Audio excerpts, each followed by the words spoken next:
and welcome to Cheeky Richo's Swedish Meatballs. After a recent trip to IKEA where Richo tried meatballs, and he is a Rissole fan from way back, he insisted that we give this a go. The ingredients are in the recipe box below, so let's get started. I'm going to be using some wholemeal breadcrumbs here, and to do that I've just got 3 slices of bread including the crust, because we're going to blitz it for 15 seconds on speed 6 in the ThermoChef, and that'll just render it into really fast little breadcrumbs for us.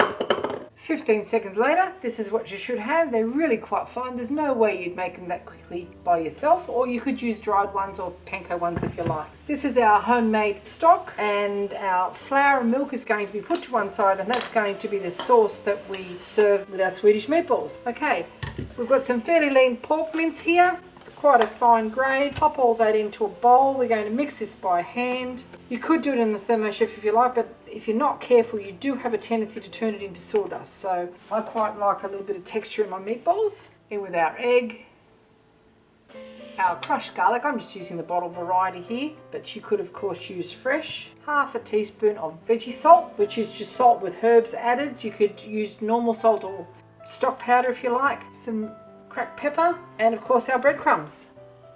Okay, we just turn our fry pan onto a medium-low heat. I'm using an electric fry pan here because it's easier to show you guys. And then we just tip our oil in, get that warm. We don't want to brown these meatballs, we just want to cook them, sort of almost like a steaming sensation. And then we mix up our meatball mixture. So just keep mushing that up with your hands until it's well combined. And then we're actually going to use a cookie scoop, and that will exactly portion each meatball to be the same size.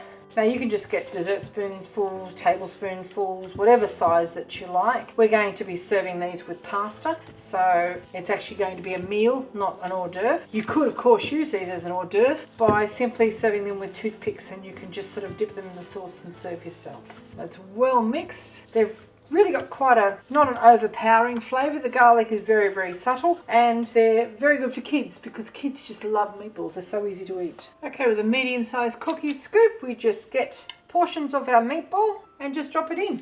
We're going to pop the lid on that, cook it for about 10 to 15 minutes until they're cooked all the way through, and continue with the rest. Okay, they're all in our fry pan now on really quite a low heat. We're going to pop the lid on, and that will steam it at the same time. We don't want any brown drippings in the bottom of this pan, which is unusual when you're cooking meat, and we'll turn them after about 5 to 10 minutes. Okay, after 5 minutes on a very gentle heat, we're just going to turn them over. They're only the slightest little bit of colour on them, and they've started to lose some of their pinkness. So we just keep them going for another 5 to 10 minutes with the lid on, and then we make our sauce. We've got our pasta cooking at the moment. Now I showed you how to cook that in a different video. Just turn these little guys over, lid back on for another 5 or so minutes. Make sure they're not touching because they will stick together. Okay, 5 minutes later we turn them onto a different surface, and they're sort of a bit rubbery at this stage. You can see the moisture starting to emit from them is getting quite milky, and this half steamed and half fried. So just get them onto a different surface. At this stage you could probably shake them all around and put them on for another 5 or so minutes. The trick is to be really gentle with them. Okay, after a further 5 minutes, they're not quite cooked, but we are going to finish them off in our sauce. So just take them out now. They're holding their shape beautifully. There's no colour in the pan to speak of. Just remove them and keep them in one place. With our meatballs removed, there's virtually no fat in that pan. It's just a little bit of oil that we put in there to start with. We're going to leave that there. Sprinkle our flour in. Now we don't want this to brown. We just want it to absorb that oil. Good sprinkle of pepper. You could use white pepper if you wanted to keep your sauce a bit more pale. Some more veggie salt, because this is really the only flavouring that it's going to have apart from what was already in the meatballs. And just give this a bit of a stir around. Once it's absorbed all that oil, we're going to send in our homemade stock. Now that's actually pork stock, and I've probably showed you how to do that in a different video.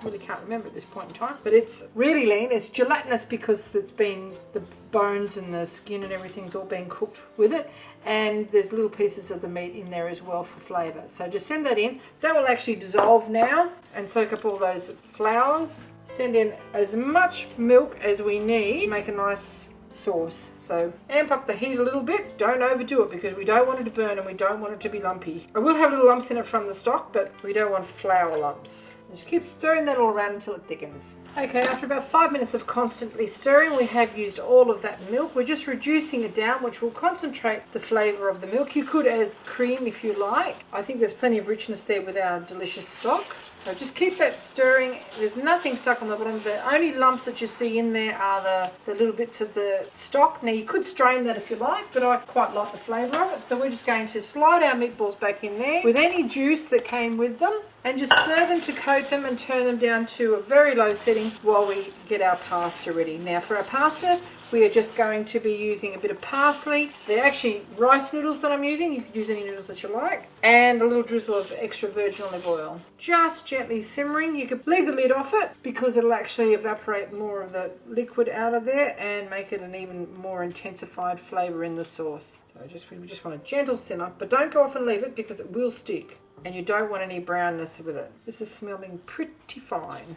And now we just sprinkle our pasta or our noodles with our coarsely chopped fresh pasta that Richo just went out into the rain to collect for me. He's a brave little soldier. A little splash of some extra virgin olive oil. A bit more of a splash.